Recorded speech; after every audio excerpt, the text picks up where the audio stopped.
could, brought and loud. Arg. I'll never learn how to pronounce in English. Hi Jose. Good morning. Oh. Hi, Mariana. You really look upset. What's the matter? It's just that English pronunciation is so frustrating. Well, tell me your problem. Maybe I can help you. Really? Sure. Okay. Here's the deal. I'm trying to learn the pronunciation of the U letters in could, loud and broad. Well, you pronounce the U in could like U, in loud like O, and in broad like O. Yes, but why? They have the same O and U letters, right? So why do they have a different pronunciation? Oh, I'm sorry Jose. I don't know, but wait a minute. I know who can help us. Who? My assessor at the SAC. Assessor. SAC. What's that? Just follow me. I'll introduce you to my assessor. Good morning, Mrs. Gomez.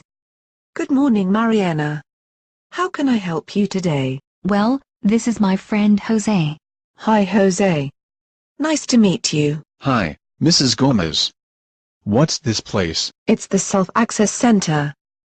Here you can learn foreign languages by yourselves, using different resources like books, computers and televisions. So let's see. How can I help you today? He wants to know why words in English with the same letters have different sounds. For example, Could, brought, and loud.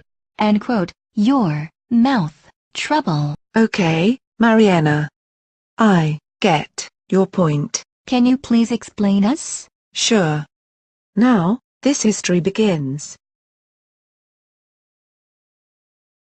About 210,000 years ago in a planet close to us, where a group of foragers moved around the world in search of food. Excuse me, Mrs. Gomez. What's a foreigner? Forager, not foreigner, Mariana. Foragers are nomadic people who hunt animals and gather wild fruits and vegetables. Due to the Ice Age, foragers were able to cross from Europe to a new territory, the island of Great Britain. Here is where English language was created.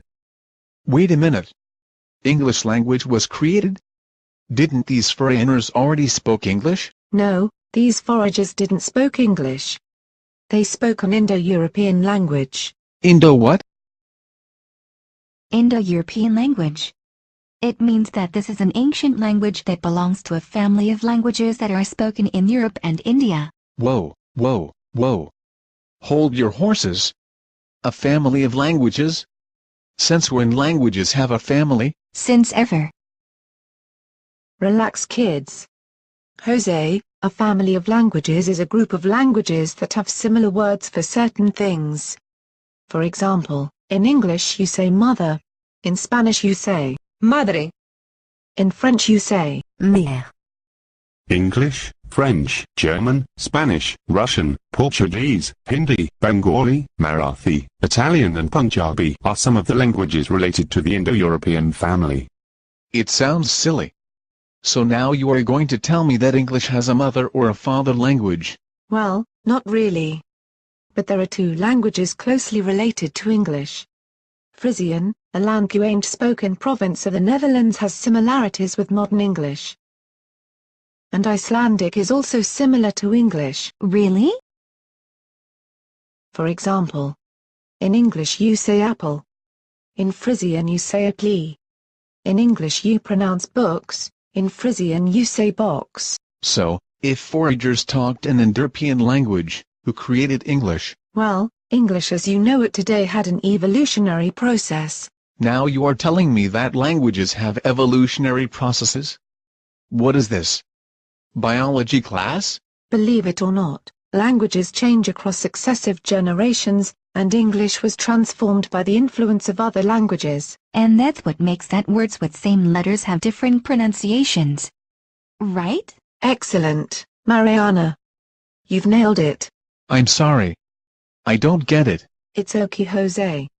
I'll explain further. Do you remember the first foragers? The ones who talked an Indo-European language? Yes, those ones. At one point they started to settle down and dedicate to agriculture and farming. At one point they started to settle down and dedicate to agriculture and farming.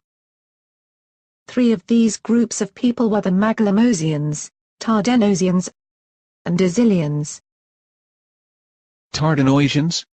Are you kidding me? No, you can look it up at Wikipedia or Google it. So did Maglemosians, Azilians and Tardenosians invented English language? No, Mariana. They didn't. Archaeologists have little evidence about the language they used. But on his website http://www.protoenglish.org/html, Michael Gormatshire, who made a thorough research about English language, states that the verb was used by the Maglemosian culture. Really? Is the verb are that old? Maybe. Have you heard about linguistics? No. What is it? It is a science that studies human language, from different areas. And there are linguistic researchers who investigate ancient languages. Sometimes they have written records, but other times they need to figure out words and sounds from ancient languages without written records. How do they do that? Sometimes they compare 2 or more languages related to each other. Like Indo-European languages? That's right, Jose. See, I'm not that dumb. You see, sometimes a word with a frequent use like "are" survives for many generations, while other words disappear or change through time. Can words disappear? Sure. For example, the word jobber. It was used to describe somebody who made small jobs. Or oporopalist. Oparo who? Oporopalist was used for people who sell fruits. But now we use the word greengrocer. You see, words can change. So, what happened next? Vikings from Europe sailed to sea to attack the Maglemosians, Azilians and Tardenosians. They usually attacked and went back to their homelands.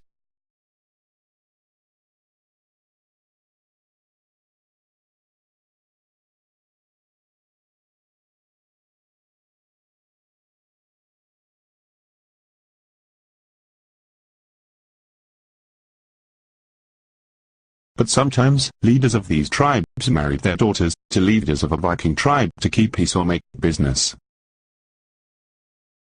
At some point, marriages and family relationships between these first tribes and Vikings gave origin to a tribe called Windmill Hill.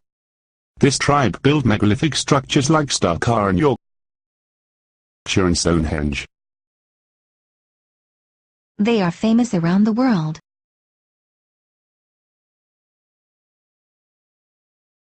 Are you sure, Mrs. G? I heard Stonehenge was built by aliens. Behave yourself, Jose. Sorry, Mrs. G, please continue. Well, Stonehenge is certainly an outstanding structure that has intrigued people, even in ancient times. But in those times, Celts thought Stonehenge was built by gods. Celts? Like Enya? I'm sorry, Mariana. Who is Enya? She's one of my favorite singers, Mrs. Gomez. Her music is really soothing. Almost mythical. Who are the Celts, Mrs. G? Have you read Lord of the Rings by Tolkien? I saw the movie. Well, Tolkien was inspired by Celtic culture when he wrote this story. Gandalf is a representation of a Celtic druid and Arwen speaks in a language that resembles Celtic. Enya is Irish, isn't she? Isn't Ireland part of Great Britain? That's right, Jose. Isn't Great Britain the home of English language? Yes. It is. So how come she sings in Celtic language? Celts are an important part of Britain's culture. And there is an interesting legend in the book Lebor Gabla Erin about the Celtic invasion's arrival to Ireland. Come with me. I love lions. Pray tell, Mrs. Gomez. Once upon a time, in Galicia there was a king called Brogan. He had 2 sons, It and Bile. King Brogan built a lighthouse, called Brigantia or Tower of Hercules. This lighthouse was of such great height that one day, it got a glimpse of a distant shore. It enticed his brother Bile to sail together to that land, which turned out to be Ireland. Once there, it was ambushed by 3 kings Mac Quill, Macsket, and Macgrain of the Tuatha De Danann, a tribe of kings, queens and heroes with a divine status. Bile returned to Galicia with its deaf body, and entrusted his son, Gelamilisben, to revenge its death. Gelamilisben prepared an invasion with his 8 sons, to defeat the Tuatha De Danann. He conquered Ireland, but returned to Galicia to die. Mill's widow, Scotta, sailed back to Ireland with her sons to claim the throne. Yet, the Tuatha De Danann used their magical powers to create a storm in an attempt to sink their ship. But emerging, son of Mill and Scotta, sang a druid poem, now called The Song of Emerging, and brought the ship safe and sound to Ireland's coasts. Emerging divided Ireland between his brothers, Eberfin and Erimon. They settled Celtic tribes in the British Isles, which are some of the first Celtic settlements for Ireland, Scotland and Wales. Wow. Is anything in this legend true, Mrs. G? Brian Sykes, a professor of human genetics at the University of Oxford, analysed the DNA of 10,000 British, to discover their genetic connections with the invaders. He discovered that Irish have DNA of the first Mesolithic inhabitants and the settlers who came from the Iberia Peninsula. By the way, Galicia is part of the Iberia Peninsula. Cool. So Galicians and Irish are like cousins? Yes. But the main genetic contribution to the Celtic tribes of Britain came from the Western continental Europe, which include Germany, the Netherlands, France, Belgium, Austria, Liechtenstein, Luxembourg, Monaco and Switzerland. How did that happen, Mrs. G? That's because the island of Great Britain was invaded several times by different tribes and cultures. In the year 43 before Christ, Romans arrived to the British Isles and founded the city of Londingham. And, in order to interact with the enslaved settlers, Romans taught them Latin. The strong influence of Latin over some territories gave origin to the Romanic languages, like French, Portuguese, Italian and Spanish. Londinium is London today, right? So how come English is considered a Germanic language? That's because, at this point, Latin had little influence in creating the English language. Romans faced constant sackings from Germanic tribes. Moreover, revolts from the settlers and the fall of their empire forced the Romans to withdraw from Britain. When the Romans were gone, Germanic tribes saw a golden opportunity to expand their territory. And here is another legend. In 449 before Christ, King Vortigern from the British Islands wanted to conquer the Picts, a Celt tribe. So, he invited 2 Anglo leaders, Hengist and Hrursa, to fight against the Picts. In exchange, King Vortigern would grant them land in the southeast part of the island. Hengist and Hrursa invited other tribes from German and Denmark like the Saxons, Jutes, and Frisians, to fight in this war. Obviously, the Germanic tribes won, and they founded 7 kingdoms: Northumbria, Mercia, East Anglia, Kent, Essex, Sussex and Wessex. Eventually, German tribes took control of the British Isles, established London as the capital city, and created a new identity and language, Anglo-Saxon or Old English. Finally. Now I know who created English. Actually, Jose, Anglo-Saxons invented Old English. Yes, I heard. What's the difference between Old and Modern English, besides of time? To start, pronunciation sounded different, because words were written with a different spelling. Yes. But Because words were written with a different spelling. That sounds weird. Furthermore, Old English wasn't just one language. There were 4 main Anglo-Saxon dialects: Northumbrian, Mercian, West Saxon and Kentish. These dialects were influenced by Celtic, Latin and Scandinavian words. Then, in 878 King Alfred the Great decided to unify the Anglo-Saxon kingdoms. Let us become one nation. Yes. Sure. Okay. Ahoy. To understand all of them. King Alfred realized that it was necessary to speak the same language in order to administer all his kingdom and consolidate his power. So he chose West Saxon dialect to communicate with his people. How clever. King Alfred was also passionate about Anglo-Saxon oral legends and stories. And thus, he ordered several scribes to travel through England listening to those stories, and recording them into written books. In the beginning, these scribes used runes to write in Old English, but it was later replaced by the Latin alphabet. I bet it's really difficult to read in runes. Yes, it is, Mariana. But thanks to King Alfred's legacy, Old English literature is preserved and we can read epic poems like Beowulf. Beowulf?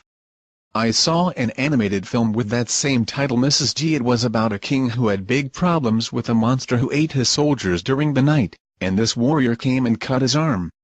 The monster went to a cave and asked his mother for help, and it turned out that his mother was Angelina Jolie. It was really crazy, because Angelina looked really hot and the monster was hideous. Well, Jose, that movie was based on the Anglo-Saxon poem. Old English was cool. I thought that movie was one of those action movies for guys. It is, Mariana. But it is based on some historical facts like a commerce treaty between Danes and Anglos. If you want to read Beowulf, we have an adaptation into modern English at the SAC. Great. I'll definitively read it later. While you read it, bear in mind that it has a lot of English words strongly influenced by the Anglo-Saxon German dialects. So you will need a good list of irregular verbs. What do you mean, Mrs. G? English has two kinds of verbs, regular and irregular. Right? Yes. Well, irregular verbs like bring, come, get, hear, meet, see, sit, stand and think have a Germanic origin. And that is because Anglos, Saxons, Jutes and Frisians came from different parts of countries with Germanic languages. What about regular verbs? Nice question, Jose. Okay. Give me examples of regular verbs. Can I search examples in a dictionary? Sure. Go ahead. Here is a long list. Accept, accumulate, balance, benefit, calculate, cancel. They sound like Spanish. Great. Irregular verbs are connected to Romanic languages. Wait a minute, wait. You told us that Latin had no great influence in English language. Well, the first invasion of Latin had little influence, but the second invasion was really strong. Another invasion? Not exactly. It was more a conversion. King Ethelbert converted into Christianism when he married Bertha Carrot, daughter of French kings. After this marriage, Pope Gregory I decided to send St. Augustine, with a group of 40 monks, to preach Christian religion. With the arrival of Christianism in the 6th and 7th century, Latin became the official language of the Church, the rich and the powerful. In fact, some of the legends of King Arthur were recorded in Latin by Geoffrey of Monmouth in a book entitled Historia Regum Britanniae. The Anglo-Saxon dialects and Latin coexisted during this period, accentuating the social differences between rich and poor. And thus we have regular verbs that resemble other Romance languages like Spanish. Yes. When did Latin disappear from England? In 1002, Ethelred II married Emma, the daughter of a Norman duke. They had a son, named Edward the Confessor. Emma decided to raise Edward in Normandy. Normandy is a territory in France. Thus, when he inherited the throne of England in 1042, he invited French courtesans, soldiers and clergymen to be part of his government. Unfortunately, Edward had no children, so when he died there were 3 people fighting to become the next king of England: Harold Godwin, Earl of Wessex, Harold III from Norway, and William, Duke of Normandy. Who won, Mrs. G? Godwinson claimed that he was the rightful king, because Edward the Confessor had appointed him in his deathbed. But William said that Edward had promised the throne to him years before. William invaded England, and after many battles, he defeated and killed Harold III from Norway during the Battle of Stamford Bridge, and Harold Godwin during the Battle of Hastings. William the Conqueror became the first Norman king of England on Christmas Day of 1066. William's victory brought French language into the British Isles. So now people in England spoke French? Sort of. They spoke a mixture of English and French called Anglo-Normand. It was spoke mostly by the nobility, in the law courts, schools, universities and businesses.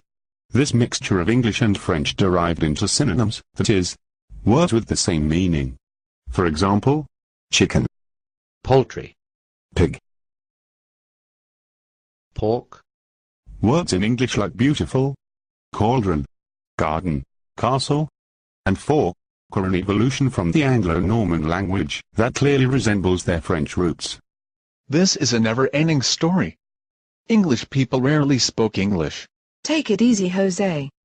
I know it took a lot of time before English was consolidated as the official language of Great Britain. And as a matter of fact, Most people refer to this period as Middle English, rather than Anglo-Norman language. So how did that happen, Mrs. G? Marriage and family relationships between French and English kings was so complicated that in 1337 the House of Valois in France, and the House of Plantagenet in England, claimed the same right to rule France after the death of Charles IV. This conflict is known as the 100 Years' War. This war motivated ideals of nationalism both in England and France. English language was finally accepted as the language of both rich and poor, government and common people. So it took a war to make English people spoke English? Yes, Jose. And the presence of a brave woman was necessary to end that war. A woman? Did the 100 Years' War ended with a love story, Mrs. G? Not exactly, Mariana. It ended with a famous woman who became a soldier. She fought with the French army, defeated the English, and led to Charles VII's coronation as King of France. She was called La Pucelle d'Orléans, or the Maid of Orleans. Do you know who she was? Joan of Arc. She was burnt by the English at the age of 19. But her death didn't end with the political and social instability inside England. It was called the War of Roses, because the House of Lancaster is represented by a red rose, and the House of York by a white rose. This sounds familiar to me. I bet it does. Both houses are represented in the colours of the English flag and in the Tudor rose. This rose has become the emblem of England. It is used in coins, and in the policeman's hat of Great Britain. Cool. Still, I am under the impression that I've heard about the War of the Roses somewhere else. It's a very popular story in English literature. Lewis Carroll, the author of Alice in Wonderland, referred to this war through the character of the Queen of Hearts.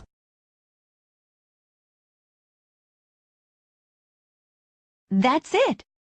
The queen who only wanted red roses in her garden, and forced her soldiers to paint white roses with red paint. Now I get it.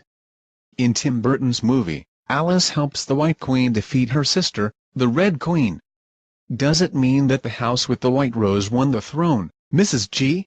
Well, King Richard III, from the House of York, that is, the White Rose, died during the Battle of Bosworth. William Shakespeare wrote a play that gave King Richard III a famous quote. A horse. A horse. My kingdom for a horse. Shakespeare. Finally, someone I'm sure spoke English. Yes, Jose. Shakespeare is a clear example of English language's growth after years of wars and foreign invasions. Help. After Richard's death, She was called La Pucelle d'Orléans. Shakespeare. Finally, someone I'm sure spoke English. Yes, Jose. Shakespeare is a clear example of English language's growth after years of wars and foreign invasions. Help. after Richard's death, Henry Tudor, a distant relative of the House of Lancaster, became king. He married Elizabeth of York as a political strategy to unite both houses, and put an end to the war. The Tudor dynasty ruled in England for 117 years, giving the country a stability that consolidated the English language as we know it today. Fact: Samuel Johnson wrote a first dictionary of the English language in 1755. But how does this help me with my pronunciation problem? Knowing the history of English language helps you understand that words had different origins.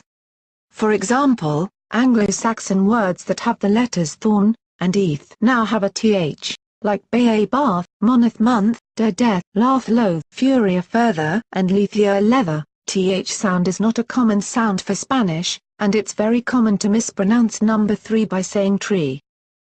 Th sound can be represented by these phonetic symbols. A quick tip is to put your tongue beneath your teeth, and blow without spitting. It sounds funny, but it is true. Try it. Put your hand in front of your mouth and make the th sound. I feel air. Ew. My hand is wet. Keep practicing, Jose. Here's a tissue. Now, bear in mind that most words have a Germanic influence, and thus you can follow some tips from German pronunciation. For example, in German you pronounce d at the end of a word as if it were a t. This is the same for English words like bend, lend, defend. In both German and English, words ending in ng have a soft G sound, like sing and following. Words with a Latin influence will look a lot like Spanish words. Pronunciation is quite similar, but beware, it is not the same. Listen and compare. Actor. Doctor. Imperceptible. Actor. Doctor. Imperceptible. Oh. These are the cognate words. Right? Superb, Jose. Cognates are words that are written in the same way in two languages. There are three kinds of cognates. Words with the same spelling and meaning in two languages are called true cognates or real friends. For example, compatible. Words that have few variations on their spelling, but their meaning is crystal clear in two languages are called cognates or transparent cognates. For example, architect. But words that have similar writing, but different meaning are called false cognates or false friends. For example, embarrassment. Here's a tip for clear cognates. Some cognate words have a T in the middle. Now, when you say the T in English, say the T as a sh sound. Nature, relation, direction. Another influence of Latin into English words is the pronunciation of AC with AK sound in words like captain, cattle and canvas. French words are a different story. They are written one way, and pronounced another. Take for example the word beautiful. It's spelled B-E-A-U-T-I-F-U-L, but it is pronounced beautiful. Some cognate words that start with W in English, start with G in French. For example, warranty, ward, wafer. Garantie, garde, gaufrette. Therefore, the W in these words sounds like AG. And not the U sound you say in weight and water, but other vocals have different sounds in French and English, even though they have the same root. For example, in English you hear a long U sound in profound and round. But in French you have a short O sound in Rond en profond. So now I have to learn French, German and Latin to pronounce well in English? No, Jose. Don't overreact. Look, I know it's difficult. But good dictionaries have a pronunciation key in the entry of the word. Those symbols between parentheses belong to the phonetic alphabet. Some online or CD-ROM dictionaries also have audio so you can listen to models of pronunciation in different accents, like British, American, Canadian or Australian English. And computer programs like Tell Me More, Speaks, and Alice Academic show you videos on how to produce an English sound, or how to pronounce a word. You can use these programs at the Self-Access Center. The SAC also has a workshop on English pronunciation. There you can learn how to interpret pronunciation symbols, and how to improve your pronunciation with tips, games, exercises. I'll take it. You see, there are a lot of resources and ways of solving your pronunciation doubts. Thank you, Mrs. G. I really like the history of English language. It was full of wars and things I already knew, but didn't notice it before. Thank you, Mariana. And thank you for your patience, Jose. Oh, it's okay, Mrs. G. I also enjoyed it. You really know a lot of cool stuff. Well, it was nice to help you both. I hope to see you soon. Yes, Mrs. G. See you. Bye, Mrs. G.